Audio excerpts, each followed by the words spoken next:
श्रीमान गुलाम नबी जी, मुझे चिंता इस बात की है कि गुलाम नबी जी के बाद इस पद को जो संभालेंगे उनको गुलाम नबी जी से मैच करने में बहुत दिक्कत पड़ेगी।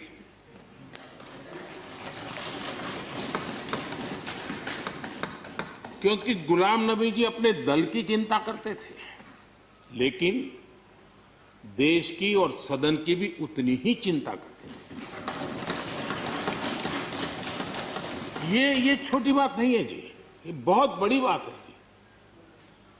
वरना अपोजिशन के लीडर के रूप में अपना दबदबा पैदा करना, ये सब मोह किसी को भी हो सकता है, लेकिन उन्होंने सदन से, मैं शरद पवार जी को भी इसी कैटेगरी में रखता हूं, वे सदन की और देश की चिंता को प्रायोरिटी देने वाले नेताओं में से रहे। गुलाम नबी जी ने बखूबी इस काम को निभाया है। मुझे याद है इस कोरोना काल में मैं एक फ्लोर लीडर्स की मीटिंग कर रहा था, तो उसी दिन गुलाम नबी जी का फोन आया कि मोदी जी ये तो ठीक है आप करते हैं, लेकिन आप एक काम कीजिए, सभी पार्टी लीडर्स की मीटिंग जरूर बुलाइए। मुझे अच्छा लगा कि उन्होंने पार्टी लीडर्स के साथ, सभी पार्टी अध्यक्षों के साथ बैठने का मुझे सुझाव दिया, और मैंने उस मीटिंग को किया भी। वो गुलाम नबी जी के सुझाव पर किया था, और मुझे कहने में, यानी इस प्रकार का संपर्क, और उसका मूल कारण है कि उनको दोनों तरफ का अनुभव रहा है, सत्ता दल का भी और विपक्ष का।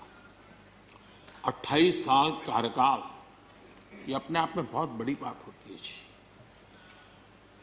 बहुत साल पहले की बात है, शायद अटल जी की सरकार होगी, मुझे याद नहीं रहा। मैं यहाँ सदन में किसी काम से आया था, मैं तो तब राजनीति में नहीं था, ये इलेक्टोरल पॉलिटिक्स में नहीं था, मैं संगठन का काम करता था। तो मैं और गुलाम नबी जी ऐसे ही लॉबी में गप्पे मार रहे थे, और जैसा पत्रकारों का स्वभाव रहता है, बराबर नजर लगाए बैठे थे कि ये दोनों का मेल कैसे हो सकता है। हम हंसी खुशी से बातें कर रहे थे,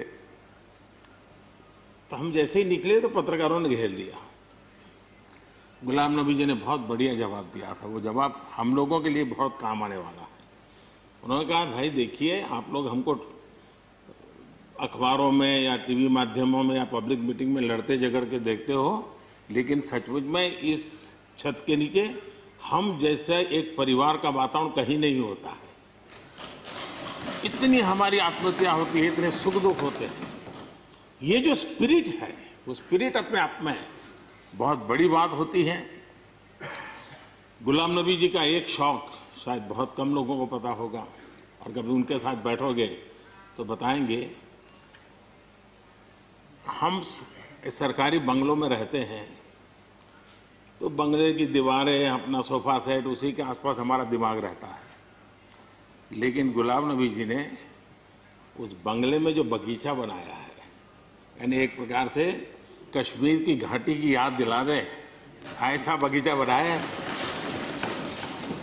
और इसका उनको गर्व भी है, वो समय देते हैं, नई नई चीजें जोड़ते हैं, और हर बार जब कंपटीशन होती है तो उनका बंगलो नंबर 1 ले आता है। यानी अपने सरकारी जगह को भी कितने प्यार से संभालना, यानी बिल्कुल मन से उन्होंने इसको संभाला है। जब आप मुख्यमंत्री थे, मैं भी एक राज्य का मुख्यमंत्री के नाते काम करता था, हमारी बहुत गहरी निकटता रही उस कालखंड में। शायद ही कोई ऐसी घटना मिल सकती है कि जबकि हम दोनों के बीच में कोई संपर्क सेतु न रहा हो। एक बार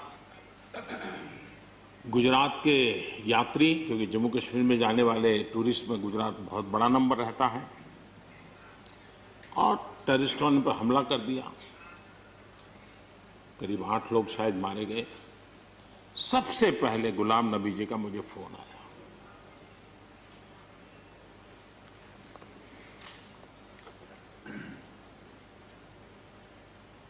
और वो फोन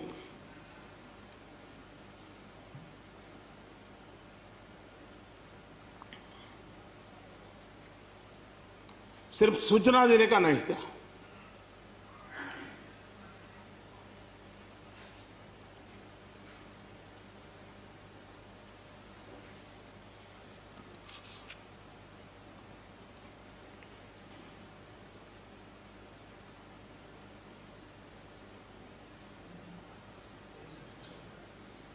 उनके आंसू रुक नहीं रहे थे। फोन पे उस समय प्रणब मुखर्जी साहब डिफेंस मिनिस्टर थे।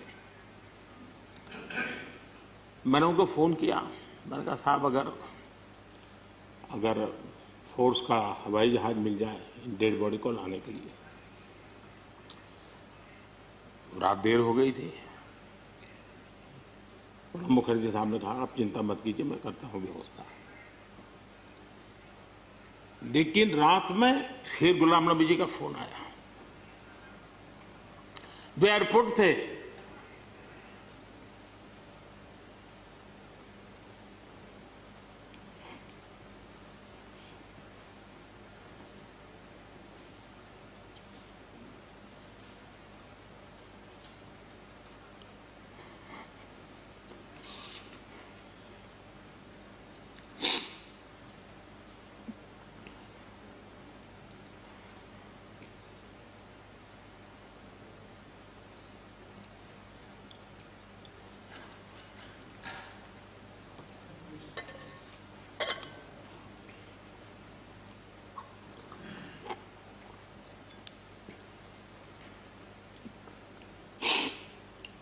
सॉरी, उस रात को एयरपोर्ट से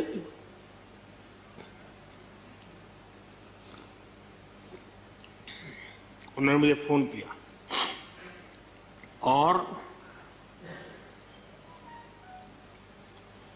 जैसे अपने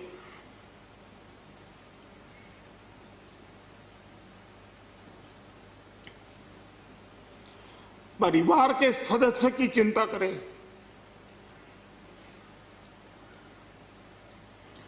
वैसी चिंता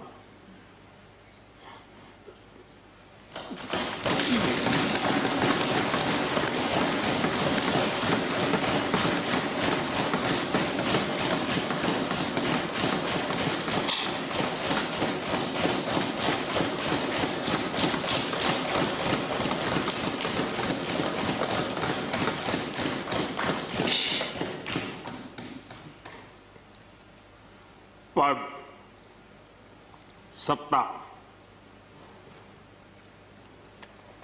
जीवन में आती रहती है, लेकिन उसे कैसे पचाना,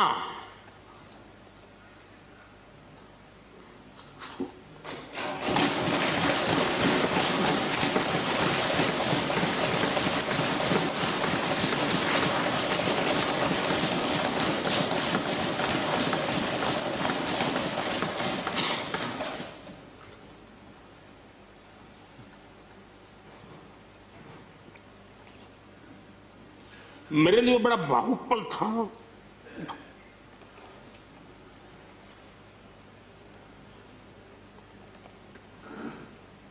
दूसरे दिन सुबह फोन आया कि मोदी जी सब लोग पहुंच गए।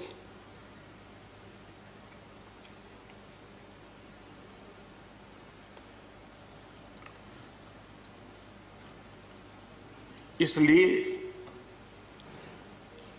एक मित्र के रूप में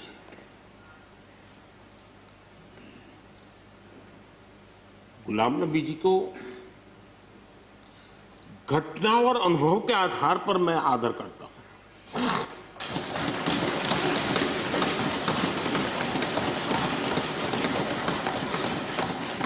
और मुझे पूरा विश्वास है कि उनकी सौम्यता, उनकी नम्रता, इस देश के लिए कुछ कर गुजरने की उनकी कामना, वो कभी उनको चैन से बैठने नहीं देगी। और मुझे विश्वास है कि जो भी दायित्व जहां भी वो संभालेंगे, वे जरूर वैल्यू एडिशन करेंगे, कंट्रीब्यूशन करेंगे और देश उनसे लाभान्वित होगा, ये हमारा पक्का विश्वास है। मैं फिर एक बार उनकी सेवाओं के लिए आदरपूर्वक धन्यवाद करता हूं और व्यक्तिगत रूप से भी मेरा उनसे आग्रह रहेगा कि मन से मत मानो कि अब आप इस सदन में नहीं हो। आप के लिए मेरे द्वार हमेशा खुले, इन चारों माननीय सदस्यों के लिए खुले हैं। आपके विचार, आपके सुझाव, क्योंकि देश में सब बहुत जरूरी होता है, ये अनुभव बहुत काम आता है, मुझे मिलता रहेगा, ये अपेक्षा मैं रखता ही रहूंगा। आपको मैं निवृत्त होने नहीं दूंगा। फिर एक बार बहुत शुभकामनाएं, धन्यवाद।